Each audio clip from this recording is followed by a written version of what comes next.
My 36-year-old female, husband, 39-year-old male, and I are likely divorcing. We've been married for 7 years, and a year and 2 months ago, I gave birth to our daughter.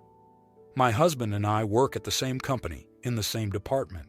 Until very recently, I worked as an administrative assistant there, while my husband is a marketing associate. I was recently promoted to marketing analyst, which is one step below associate. My husband was part of an all-male friend group in the department that I believe has helped him at work. His friend group includes a vice president of marketing, who we will call Ted. Ted's boss is the senior vice president of marketing, Allison. I actually got to know Allison because I used to volunteer at the same school her kids attended. I know enough about her to know that she hates people who disparage moms. For about a year after I gave birth, I focused on getting myself back on track in terms of my health and professional life. However, my husband started becoming distant after the 6th month. Every day it was just, "Can't you do anything sexually?" and him bothering me for oral sex. None of my accomplishments seemed to matter to my husband because he only wanted sex. One day, he fell asleep before his phone turned off. I saw a host of notifications and then discovered a text thread between him and 3 work buddies complaining about his apparently frigid wife. I saw responses where everybody sympathized with him, saying they hope he gets sex soon. And then one coworker writes, "At some point, she needs to just lay back and let you do what you need to do, and get over doing it." Not politically correct, but true. Ted liked that text. Then Ted responds, "She's ruining your family. Maybe tell her that and she'll come to her senses." My wife did. This leads to advice on ways to emotionally guilt me. I was furious and started taking screenshots. I was slightly drunk, and when I told my sister, she said since he participated using our electronics, just send it to Allison via his phone because she should know what kind of people are handling the company PR. So I did so without any message explaining it, and then also sent a formal email to HR. I then left the house. The next day, all hell breaks loose. My husband's group gets notices for meetings with HR. My husband tells me to stay away, and that a good wife would have kept it quiet. Now the dust has settled, and Allison made it clear she was narrowly outvoted when pushing for his termination. The guy who wrote the "just lay back" message was fired. Ted was suspended without pay but reinstated. My husband was suspended, reprimanded, and moved to a different team because Ted doesn't want to work with him. He claims what hurts most is that coworkers avoid him. My husband refuses to talk to me. Never did he acknowledge how the texts would have made me feel. Instead, he says I was snooping. It was private. At this point, I know we are headed for divorce, and I feel drained and humiliated over his texts. Am I the idiot? Did I go too far? He didn't get fired. Now, here are the comments. Comment 1. I wouldn't have done what you did because it will have repercussions for you as well. You exposed your personal business to your entire workplace. Only one person was fired, so you still have to work with the rest. You made yourself vulnerable and the subject of plentiful gossip at work. I don't know whether to call you an AH, but I don't think you were smart about it. I would have consulted an attorney first, got my ducks in a row, and filed for divorce. Comment 2. The second you sent that to HR, you might as well have filed for divorce. Your marriage is done. I'm not saying he is a good guy, but I just want you to acknowledge that if you didn't know that it was calling an end to your marriage, you should have known that. This will eventually end your ex-husband's career with that company. He hasn't been fired yet, but he is being shown the door. Comment 3. My husband tells me to stay away and that a good wife would have kept it quiet. Tell him that a good husband would never have talked disparagingly about you. Good luck with tossing the trash out.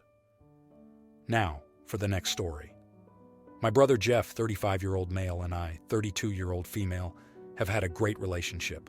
My brother is gay and was married to my dear friend Martin, 34-year-old male, but they divorced 3 years ago. Jeff and Martin had known each other since kindergarten and became best friends. They went to law school together, dated for around 15 years, and got married. Their dream was to become parents, but both wanted to be biologically related to the child. So they asked me to give them my egg, and I agreed since I love both of them and wanted them to be happy. That was it. I never got tested or anything because they didn't want the child right away. They wanted to focus on finding a surrogate. For their wedding anniversary, Martin thought it was a great idea to renovate a beach house my parents had abandoned. Jeff thought it was a waste of time and money, but went along with it. They contacted Ian, 34-year-old male, an architect and contractor that I recommended because he had done some work for my mother-in-law. Some months into the project, Jeff, who initially thought it was a waste of time, became interested in architecture and the project itself. Long story short, before getting the work done, Jeff dumped Martin and got together with Ian. My brother and Martin's divorce happened quickly since Martin was devastated and didn't fight much. 3 months after the divorce was finalized, Jeff and Ian got married. Yes, 3 months. My family acted as if nothing happened and welcomed the home wrecker with open arms. My brother can do no wrong in my mom's eyes. It's been 3 years, and Martin is still devastated, has many issues, and Jeff and Ian act like they hurt no one. They've even started investing in real estate. I love my brother, but I try to keep my distance. I've only exchanged a few words with Ian in these 3 years, at most, because I love Martin and he is a friend. My brother approached me a couple of weeks ago, telling me that he and his husband were ready to start a family. They wanted me to get tested, but I said my promise was no longer valid since he decided to cheat. I didn't feel comfortable giving my egg, and this has turned into a more personal matter, something that has to do with my morals. He said it's not fair and that this means so much to him.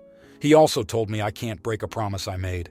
My family, even my husband, is telling me that I made a promise and this is important to them. But I don't know. I don't want to do this to Martin. I mean, this was supposed to be his child. Now, here are the comments. Comment 1. Not the idiot. You are not wrong to feel as you do. I feel so sorry for poor Martin. This would probably further devastate him. And while you love your brother, your dear friend matters too. It's actually concerning how quickly your family has moved on from the whole cheating incident. Also, tell your husband he's supposed to be in your corner, not in your brother's corner. Comment 2. Not the idiot. Tell him he made a promise too, to be faithful to his husband. He broke that promise. And your promise was to donate an egg to him and his first husband. You knew and were friends with Martin, trusted him to help raise your future niece. You don't know or trust the man that slept with a married man, and your brother broke your trust as well. Comment 3. Not the idiot. You made a promise to him and Martin, not him and Ian. The promise is now void upon your brother not being able to keep his D in his pants. If the family is so supportive, one of them can get tested. You could also say you got tested and have your doctor tell them you are unable. Tell the doctor you are being pressured and do not want to do so. Now, for the next story. I, 44-year-old female, was working out at the gym and have seen this woman in her early 30s wear these see-through spandex shorts several times. I myself have been in the position where my pants have been see-through and not been able to tell until someone pointed it out to me. So I found myself in a quiet corner of the gym with her. I walked up and said, "Excuse me, I don't know if you realize this, and I don't want to embarrass you, but your shorts are completely see-through and everyone here can see everything." She replied, "I know, and I don't care." I apologized and just let her know I was trying to be helpful in case she didn't realize it, and she again reiterated that she didn't care. Was that awful of me to say anything? Now, here are the comments. Comment 1. Not the idiot, not the asshole. You should have complained to the staff, though. None of us signed up to see people's genitals through their clothing while at the gym. PSA. If you want to work out and not wear clothing or wearing clothing that is see-through, work out at home. Comment 2. Not the idiot, not the idiot here.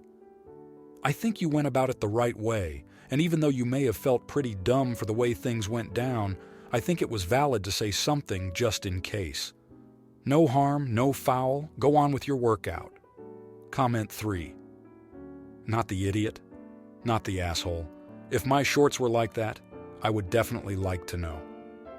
You just tried to help. If she's okay with it, that's her business. Now, for the next story. I am 34 years old and have been married to my wife for 8 years. We have a 6-year-old together. My wife was also pregnant. My wife is very spiritual, and I'm not very knowledgeable on the things she enjoys because I grew up strictly religious. But if it's fun to her, I never minded as long as I wasn't involved. When my wife was pregnant with our first child, she went to see a psychic to get a reading on our baby. The psychic predicted correctly that it would be a boy with blonde hair, which isn't hard to tell because my wife has blonde hair. She also got a reading on herself a year before she met me, and the psychic said she would find the love of her life soon.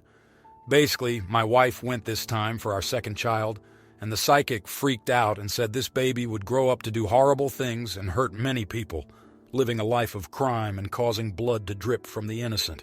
Some real horror movie stuff. My wife believed her and went and made an appointment for an abortion without notifying me. When she told me she had booked the appointment, I tried to talk her out of it, which she agreed to, but then she secretly went and had it done with her sister.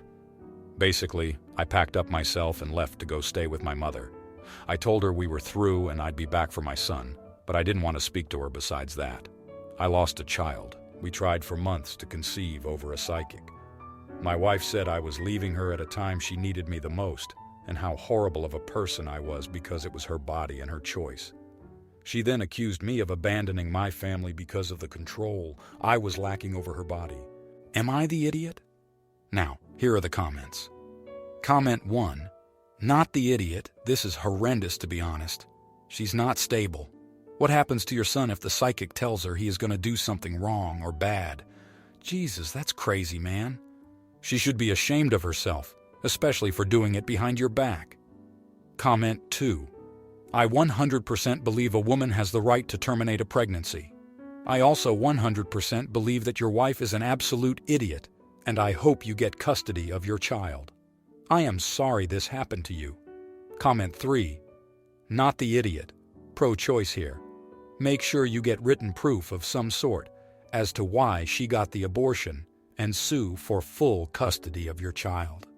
I am also spiritual and firmly believe she needs to be looked at by a psychiatrist. Now, for the next story. I had a miscarriage last week. It was very early in the pregnancy. It happened only 2 weeks after finding out I was pregnant. I wasn't very shaken by it, as I didn't really want a baby, and miscarriages are quite common that early. I was a little relieved, to be honest. After finding out, my boyfriend accused me of lying and having an abortion. He broke down crying and yelling at me. He said I killed his baby because I didn't want it, and he doesn't believe that it was a miscarriage. I'm not the kind of person who just accepts their partner berating them. I told him to leave and not come back. Since then, our friends and my family called me cruel for breaking up with him and are defending him, saying he was just grieving, and I'm a terrible person for not standing by his side in hard times like this. But he literally accused me of lying to him and having an abortion in secret. How is grief an excuse for that? Am I the idiot? Now here are the comments. Comment 1. Not the idiot. You can break up with people for any reason you want. Accusing you without evidence of having an abortion, which in the USA can carry severe legal penalties in some states, is a good reason for you to break up. Another reason to break up is if you're with a person who doesn't agree with you on the abortion issue. Tell your family to get out of your business and get on birth control. If you don't want to have kids, you can't mess around with that. Comment 2. Not the idiot. Grief is a weird thing, but it's still not an excuse to treat you so poorly and to accuse you of lying as well. It also suggests that if you did feel that an abortion was right for you in the future, he would go apeshit mental. Personally, all of this would be a deal breaker for me. Comment 3. Not the idiot and grief aside, it's completely wrong that he accused you of having a secret abortion. I couldn't come back from an accusation like that with anyone, let alone my significant other, who is supposed to be supportive. Sorry you're dealing with this, and best of luck to you. If you like this video, you'll probably like these too. Also, while you're here, please consider subscribing. It's your support that keeps this channel alive and allows me to make better and longer videos. Have a great day.